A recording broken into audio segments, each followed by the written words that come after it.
you lovely folks would like to go on for us, we've got plenty of extra corsets. You know what? That works for me.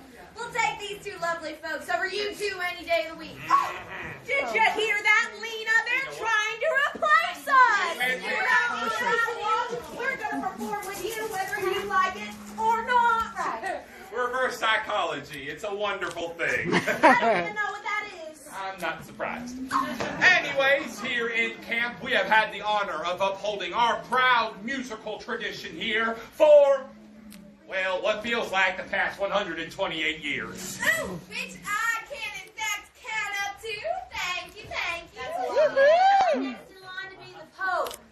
Did I miss the deadline on that? I think just a little bit. Right. Well, anyway, speaking of music, there was that one stampeder. What was his name? Oh my gosh, I don't know what Harold! That's right. Poor Harold. Heart of gold, brain of rocks, that guy. You see, he had the bright idea to start a saloon at the top of the White Pass Trail. Everybody knows you need a piano in a saloon. So this poor guy was caught lugging the piano all the way up the White Pass Trail with a rope, of all things. Yeah, but poor Harold, that man did not wear the right shoes because he slipped on a piece of ice. The rope of his broke, and that piano came tumbling down the mountain on top of him.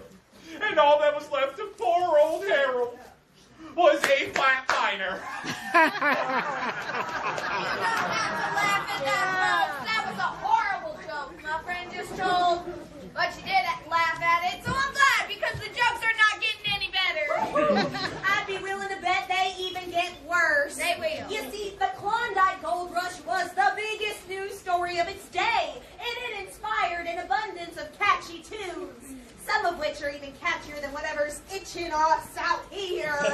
Oh, but don't worry, that's just the mosquitoes, our state bird. So catchy. Speaking of catchy things, how about we get this show started with a nice little fan favorite tune? You see, friends, we like to have a lot of fun around here, so I expect each and every one of you to hoop, holler, stomp, and clap along. And hey, if you happen to know some of these words, feel free to sing along as well. She'll be coming round. Come on. She'll be coming round when she comes. She'll be coming round. She'll be coming round. She'll be coming round when she comes.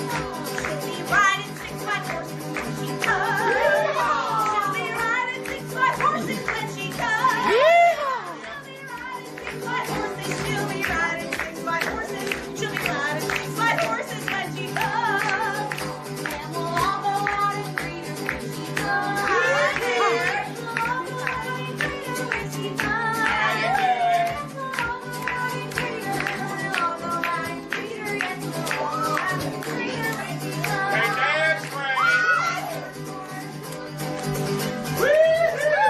Hey, look at these pretty ladies go!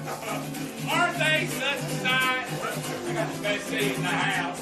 But how about we wrap things up? Everyone, she'll be coming round the mountain when she comes. Said everyone. Coming round the mountain when she comes. She'll be coming around the mountain. She'll be coming around the mountain. She'll be coming around the mountain when she comes.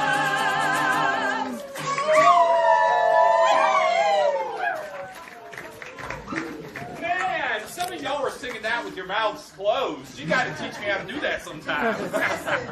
Well, thank you once again, folks, for joining us today on this nice, hot Alaskan summer day. We are the ragtag group of starving artists known here as the Liarsville Players. And our noble mission is to make a little hooch money. Our motto, Never let the truth stand in the way of a good story. I properly introduced myself, but I've been hit far too many times in my head, so I forgot my name. So folks around here just call me Husk. My name's Lucky Lucy, because I'm always finding lucky things. Hey, a lucky penny! My name is Madam Viola Garcia, and that is the only name I go by. Don't go looking for any others. I'm looking at you. Oh! Miss Lena LeRae. That's all. We are the local proprietors of all forms of entertainment. Like singing. And they can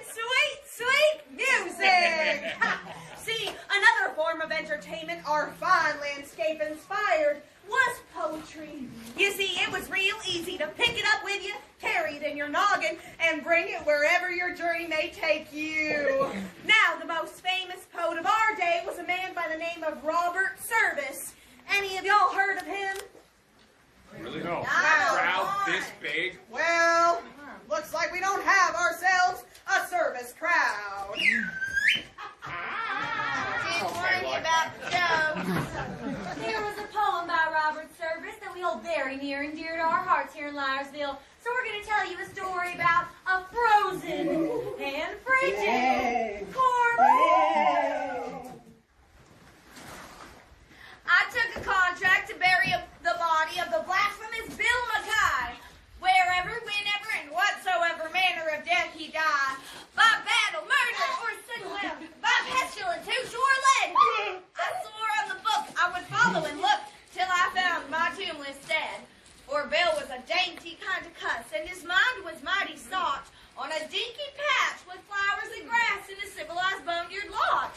And where he died or how he died, it didn't matter a damn, so long as he had his grave with frill and a tombstone epigram. Oh.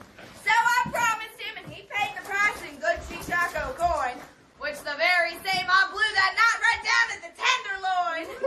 Then I painted a 3-foot slab of pine. Here lies poor Bill Mackay, and I hung it on my cabin wall, and I waited for Bill to die.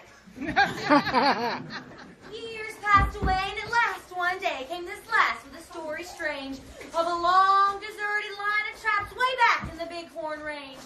Of a little hut in a great divide, and a white man stiff and still. Lying there by his lonesome self, so I figured it must be Bill. So I thought of the contract I made with him, and I took down from the shelf that swell black box with the silver plate he picked out for himself. And I loaded it full of grub and hooch, and I slung it on my sleigh. Then I harnessed up my team of dogs and was off at dawn of day. March! I like this guy. Football, no hands. We're here. You know what it's like in the Yukon wild when it's 69 below, when the ice worms wriggle their purple heads through the crust of the pale blue snow, when the pine trees crack like little guns in the silence of the wood, and the icicles hang down like tusks under the parka hood.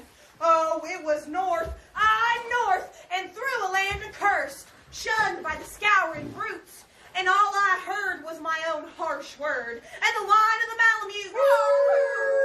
Till at last I came to a cabin squat, built in the side of a hill. And I burst through the door, and there on the floor, frozen to death, lay Bill. What were you just screaming for? Well, you woke me up from my nap. Woke you up from a nap? We're in the middle of a show. You know, is anybody here looking for an acting job? Because clearly there's no talent required. Yeah, and that's why you're here. Oh, I didn't say that. You know I didn't say still. Sparkling ice on the dead man's chest. Glittering ice in his hair. Ice on his fingers. Ice in his heart. Ice in his glassy.